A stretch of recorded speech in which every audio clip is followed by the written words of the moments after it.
ઉમરગામના પ્રગતિશીલ ખેડૂતોને એક દાયકાથી પ્રાકૃતિક ખેતી કરતા હાફૂસ કેરીનું બમ્પર ઉત્પાદન મેળવે છે। ગૌમૂત્ર, છાણ અને વનસ્પતિઓમાંથી બનતા દ્રવ્યોનો છંટકાવ કરે છે હોવાનું જણાવતા ખેડૂત જતીનભાઈ। ઉમરગામ તાલુકાના પ્રગતિશીલ ખેડૂત છેલ્લા એક દાયકાથી પ્રાકૃતિક દેશી ગાય આધારિત હાફૂસ કેરીનું બમ્પર ઉત્પાદન લે છે। કેરી ફળોનો રાજ અને હાફૂસ સર્વોત્તમ કેરી ગણવામાં આવે છે।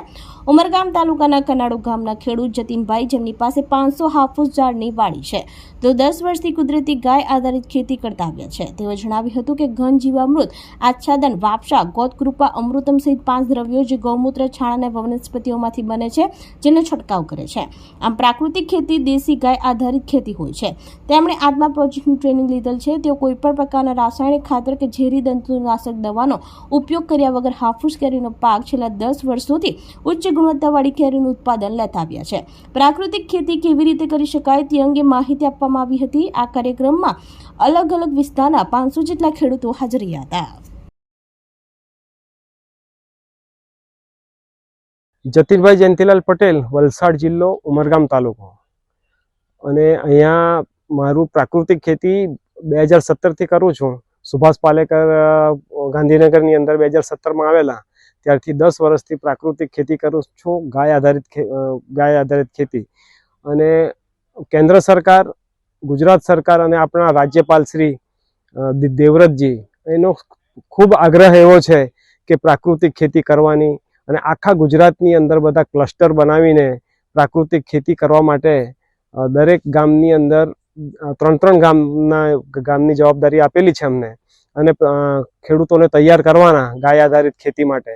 એ અમે બધું કામ કરીએ છીએ। અને અત્યારે આંબાના પાકની અંદર પ્રાકૃતિક ખેતીથી જે જીવામૃત, ઘન જીવામૃત, એનાથી આખી ખેતી કરીને એના ઉપર સ્પ્રે 10 અર્ક એને બનાવીને આખું ખેતર 10 વર્ષથી એનાથી ચાલે છે। અને 10 વર્ષથી હું સક્સેસ છું। જીવામૃત અને ઘન જીવામૃતની અને ગાય આધારિત ખેતીથી દર વર્ષે મને એનો પાક મળે છે। હું રૂપલ ભાનુશાલી સુરતથી આવેલી છું, અને મને આ પ્રેરણા પ્રવાસમાં જોડાવા માટે હું ખૂબ આભાર માનું છું જતીનભાઈ, આશિષભાઈ અને સર્વેનો। અને અમારી વાડી છે કચ્છમાં, ને જ્યાં અમે લોકો મહેનત કરી રહ્યા છે કે અમે પણ આવી રીતે જ પ્રાકૃતિક રીતે જઈએ ને પ્રાકૃતિક જ ખાવું જોઈએ। એ હવે આજના પ્રવાસ પછી એવું લાગે છે કે દરેક જણે આ ફોલો કરવું જ જોઈએ, કારણ કે ધરતી આપણી માતા છે। ધરતીને ઝેર નહીં ખવડાવો, જેટલું માતાને પોષણ મળશે એટલું જ બાળક તમારું તંદુરસ્ત રહેશે। જય ગૌ માતા। આજે એક અદ્ભુત દિવસે આપણે જતીનભાઈ કનાડુ ગામ એમની વાડીમાં ભેગા થયા છે પ્રાકૃતિક હાફૂસની વાડી જોવા માટે, કે જે છેલ્લા 10 વર્ષથી આ રીતના પ્રાકૃતિક હાફૂસ ઉત્પાદન કરે છે અને મુબલક પાક મેળવે છે। હવે આજે જે ખેડૂતો ભેગા થયા એમને મુખ્ય પ્રશ્ન એ હોય છે કે પ્રાકૃતિક ઉત્પાદન તો લઈ શકાય, પણ પ્રાકૃતિક જે વસ્તુઓ ઉત્પાદિત થઈ છે અને એનું જે મૂલ્યવર્ધન છે એને વેચાણ કેવી રીતના કરવું?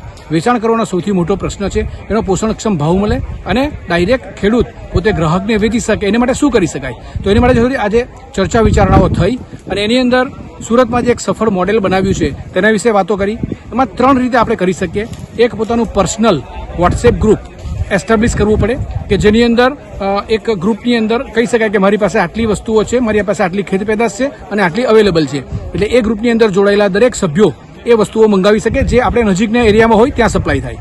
બીજું એક જે કન્સેપ્ટ છે એ ફેમિલી ફાર્મર કન્સેપ્ટ, એટલે કે જે રીતના ફેમિલી ડોક્ટર છે એવી રીતના ફેમિલી ફાર્મર હોય, એટલે એક ગ્રુપ બનાવવામાં આવે, મોટું ગ્રુપ બનાવવામાં આવે, જેની અંદર આપણા ફેમિલીના બધા સભ્યો એની અંદર જોડાયેલા હોય, અને એ સભ્યો સમજો કે 50 ફેમિલી, 60 ફેમિલી, 80 ફેમિલી, આવા સભ્યોની પ્રાકૃતિક આખા વર્ષની જરૂરિયાતો આ ગ્રુપ દ્વારા પૂરી થાય। એની અંદર ફેમિલી ફાર્મર તરીકે 5 કે 6 ખેડૂતો હોય, જે ખેડૂતો આપણી રોજબરોજની બધી જ વસ્તુઓ આપણને મેળવી આપે। નમસ્કાર, હું સંદીપ દેસાઈ, ગુજરાત રાજ્ય ગૌશાળા પાંજરાપોળ સંઘના અમે કાર્યકરો છીએ। આજરોજ કનાડુ ખાતે સંપૂર્ણ ગાય આધારિત ખેતી કરતા ખેડૂત જતીનભાઈ પટેલના ખેતરે વાડીમાં 500 ખેડૂતોનો પ્રેરણા પ્રવાસનું આયોજન કર્યું, અને એ દરેક ખેડૂતોએ સંકલ્પ કર્યો છે કે હવે પછી એ દરેક ખેડૂતો સંપૂર્ણ દેશી ગાય આધારિત ખેતી કરશે અને ભારત રાષ્ટ્રને રોગમુક્ત કરશે। અને અમારા સંગઠનનો એક સંકલ્પ છે કે આવતા 5 વર્ષમાં વલસાડ જિલ્લામાં એક પણ ગૌવંશ તમને રોડ પર ના મળે, એના માટે અમે પ્રયત્નશીલ છે। અને ગૌ માતા અમને જરૂરથી સફળતા અપાવશે. નમસ્કાર.